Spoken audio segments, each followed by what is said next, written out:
बिस्मिल्लाहिर्रहमानिर्रहीम। अस्सलाम वालेकुम नाजरीन, मैं हूं एडवोकेट इजाज अहमद नवाब और आप देख रहे हैं मेरा यूट्यूब चैनल कानून की दुनिया। सुप्रीम कोर्ट ऑफ पाकिस्तान में आज ना सिर्फ 5 जजेस की पेटिशंस सुनने से इनकार किया गया है, बल्कि जजेस को और कुछ बाकी जजेस को ठिकाने लगाने का बाकायदा इंतजाम भी किया जा रहा है और उसकी डेट भी दे दी गई है। ये डिटेल्स आपके साथ शेयर करनी है। दूसरी तरफ ना सिर्फ 5 जजेस की पेटिशन बल्कि एक अवामी पेटिशन को भी सुनने से इनकार कर दिया गया है। और ये हमारी सुप्रीम कोर्ट ऑफ पाकिस्तान है, ये पाकिस्तान में जस्टिस का सबसे आला इदारा है। अजीब सी इन दोनों केसेस में, 5 जजेस के केसेस में और अवामी केस में अजीब एक रीजन बताई गई है, वो आपके साथ शेयर करनी है। और आपको ये भी बताना कि अब क्या इन जजेस के पास कोई ऑप्शन रह जाता है या ये जजेस घर बैठ जाएंगे। लेकिन आईनी बेंच ने, सुप्रीम कोर्ट ऑफ पाकिस्तान के आईनी बेंच ने, जो कि 26वीं आईनी तरमीम की पैदावार है, उस आईनी बेंच ने आज एक बहुत बड़ा फैसला जारी किया है। ऐसा फैसला जारी किया है कि इंसाफ के अफवान के दरोदवार हिलकर रह गए हैं, काम कर रह गए हैं। पूरी दुनिया मसाले लेने आएगी आईनी बेंच से कि आपने इतना बड़ा फैसला, इतना बड़ा और इतना तेज रिलीफ दे दिया अवाम को, कैसे दिया, हमें भी सिखाओ। तो वो भी डिटेल्स आपके साथ शेयर करता हूं। पहले नंबर पर मैं आपको बताता चलूं, इस्लामाबाद हाई कोर्ट के 5 जजेस ने बाशमूल जस्टिस तारिक महमूद जहांगीरी, क्योंकि मामला स्टार्ट हुआ था, मामला तो वैसे पिछले 3-4 साल से स्टार्ट है, लेकिन अब जो मामला था वो जस्टिस तारिक महमूद जहांगीरी साहब की डिग्री के हवाले से, उनको काम से रोकना, जुडिशियल पावर्स वापस लेने के हवाले से था। तो उन्होंने सुप्रीम कोर्ट ऑफ पाकिस्तान में एक पेटिशन फाइल की। उनके साथ दीगर 4 जजेस ने भी पेटिशन फाइल की सुप्रीम कोर्ट ऑफ पाकिस्तान में। अब सुप्रीम कोर्ट ऑफ पाकिस्तान ने इन 5 जजेस की पेटिशंस को एतराज लगा दिया और सुनने से इनकार कर दिया। अब ये मैं बीइंग प्रोफेशनल लॉयर आपको बताता हूं एतराज लगाता कौन है। एतराज लगाता है रजिस्ट्रार ऑफ द कोर्ट। जो रजिस्ट्रार होता है, ये आप क्लियर करते जाए अपने माइंड में कि रजिस्ट्रार के पास जुडिशियल पावर्स नहीं होती, रजिस्ट्रार के पास इंतजामी पावर्स होती हैं। रजिस्ट्रार के पास जुडिशियल पावर्स नहीं होती, रजिस्ट्रार के पास इंतजामी पावर्स होती है। रजिस्ट्रार ने सिर्फ ये देखना है कि जो सुप्रीम कोर्ट ऑफ पाकिस्तान में केस आया है, क्या वो टाइम बार तो नहीं, क्या उसके पास कोई डॉक्यूमेंट्स कम तो नहीं, क्या किसी के साइन तो नहीं रह गए, क्या इसके जो लवाजमात हैं, फाइल कवर सारा लगा है, कंसाइज स्टेटमेंट बनी है या नहीं बनी, वकील ने साइन किए हैं या नहीं की, कोई शिकायत तो नहीं गई, जो इंप्यूट ऑर्डर है उसको साथ लगाया या नहीं लगाया, रिकॉर्ड पूरा लगाया या नहीं लगाया, तो जो आईडी कार्ड है पेटिशनर का वो साथ लगाया या नहीं लगाया, किसी वकील के या एडवोकेट ऑन रिकॉर्ड के साइन हुए हैं या नहीं हुए, ये चीजें देखनी है जी रजिस्ट्रार ने। जो जुडिशियल चीजें हैं वो रजिस्ट्रार की ना पावर है, ना डोमेन है, ना रजिस्ट्रार के पास इतना माइंड है, जुडिशियल माइंड है, क्योंकि अगर उनके पास जुडिशियल माइंड होता तो उनकी जुडिशियल ड्यूटी होती। तो ना तो रजिस्ट्रार के पास जुडिशियल ड्यूटी है और ना ही वो ये काम कर सकते हैं कि जुडिशियल साइड पर किसी चीज को देखे। लेकिन इन 5 जजेस ने, इस्लामाबाद हाई कोर्ट के 5 जजेस इंसाफ लेने जाते हैं सुप्रीम कोर्ट ऑफ पाकिस्तान में, और सुप्रीम कोर्ट ऑफ पाकिस्तान का एक रजिस्ट्रार जिसके पास ये पावर ही नहीं है, वो बैठकर जुडिशियल पावर्स इस्तेमाल करके उन 5 जजेस की पेटिशंस वापस कर देते हैं। और एतराज क्या लगाता है? एतराज ये लगाता है कि ये जो पेटिशंस है ना, ये जाती रंजिश की बिनाद पर फाइल की गई हैं। मैं 15 साल से वकालत कर रहा हूं। मैंने अपनी वकालत में, मैंने तारीख में आज तक कभी नहीं सुना कि केस सुनने से पहले ही कोई जज नहीं, बल्कि जिस ऑफिस में केस फाइल हो रहा है उसको इल्हाम हो गया कि ये तो जाती रंजिश की बिना पर केस फाइल किया गया है। तो ये एक अजीब और मजे का केस ऑब्जेक्शन लगाया गया। दूसरा ऑब्जेक्शन ये कि इसमें बुनियादी हकूक की बात नहीं की गई।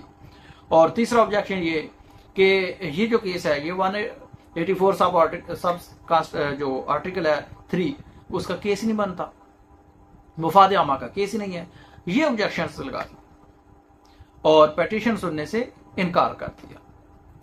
अब दूसरी तरफ, एक तरफ तो ये पेटिशन सुनने से इनकार कर दिया, दूसरी तरफ मैं आपको यह भी बताता चलूं कि सुप्रीम जुडिशियल काउंसिल जो है उसने हाई कोर्ट के जजेस की कारकर्दगी मापने के लिए, जांचने के लिए एक कमेटी बनाई है। रूल्स बनाए जा रहे हैं कि हाई कोर्ट के जो जजेस हैं उनकी कारकर्दगी किस तरह से जांची जाए। तो उस रूल्स की कमेटी एक बनाई गई, जो उसका एक अजलास पहले हो चुका है, वो अजलास बेनतीजा खत्म हो गया था। अब ये जो पिटीशंस और 5 जजेस ने जो सुप्रीम कोर्ट का दरवाजा खटकाया है, 5 जजेस ने जो निजामी इंसाफ को ललकारा है, 5 जजेस ने जो टक्कर दी है डोगर सिस्टम को और 26वीं आईनी तरमीम को, उनके खिलाफ ना सिर्फ ये केस सुना गया है बल्कि अब नए रूल्स बन रहे हैं। और वो रूल्स ये होने हैं कि हाई कोर्ट के जजेस की कारकर्दगी कैसी है, और कारकर्दगी किसने देखनी है? वही सुप्रीम जुडिशियल काउंसिल, वही सुप्रीम जुडिशियल काउंसिल जिसमें गवर्नमेंट के ज्यादा बंदे बैठे हुए हैं, वही सुप्रीम जुडिशियल काउंसिल जिसने जजेस अपॉइंट करने होते हैं।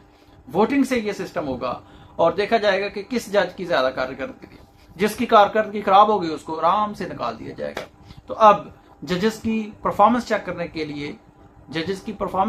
के लिए रूल्स बनाए जा रहे हैं और उसके लिए 26 सितंबर का दिन रख दिया है। 26 सितंबर का जो दिन होगा, 26 सितंबर को जो कमेटी है वो रूल्स बनाएगी और जल्दी से अप्लाई होंगे। और मेरा यह जाती तज्जिया है कि सबसे पहले ये इस्लामाबाद हाई कोर्ट के जो आजादमंद जजेस हैं उन पर इन रूल्स को आजमाया जाएगा। अब आते हैं जी दूसरी पेटिशन की तरफ। दूसरी पेटिशन ये है अवामी पेटिशन के मुस्तफा नवाज खोखर, जिन्होंने पाकिस्तान पीपल्स पार्टी छोड़ दी थी 26वीं आईनी तरमीम के मामला पर और इमरान खान के खिलाफ अदम एतमाद की जो तहरीक आई थी उसके बाद, अब मुस्तफा नवाज खोखर ने एक पेटिशन फाइल की। पेटिशन ये फाइल की थी सुप्रीम कोर्ट ऑफ पाकिस्तान में कि जब प्रैक्टिस एंड प्रोसीजर कमेटी के मेंबर्स मंसूर अली शाह साहब ने और जस्टिस मुनीब अख्तर ने अक्सरियती फैसला दिया था कि 26वीं आईनी तरमीम का केस फुल बेंच के पास लगाया जाए, जो वो मिनट्स ऑफ मीटिंग थे, वो जो मीटिंग थी, वो जो फैसला था, उस पर अमल दरामद करते हुए 26वीं आईनी तरमीम का केस फुल बेंच के सामने लगाया जाए।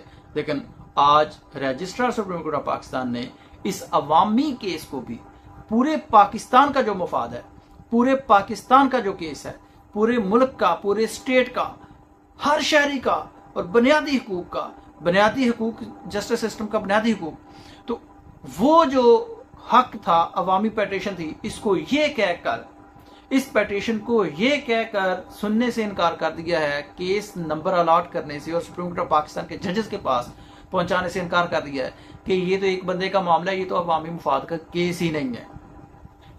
अब देखते हैं कि इन दो केसेस के खिलाफ मुस्तफा नवाज खोखर साहब और इस्लामाबाद हाई कोर्ट के 5 जजेस इस कदम के खिलाफ, सुप्रीम कोर्ट ऑफ पाकिस्तान के इस इंतजामी ऑर्डर के खिलाफ, जिसमें जुडिशियल पावर्स इस्तेमाल की गई हैं और गलत इस्तेमाल की गई हैं जो नहीं बनती थी, इसके खिलाफ अपील करते हैं या नहीं करते हैं या चुप करके बैठ जाते हैं, ये तो वक्त ही बताएगा।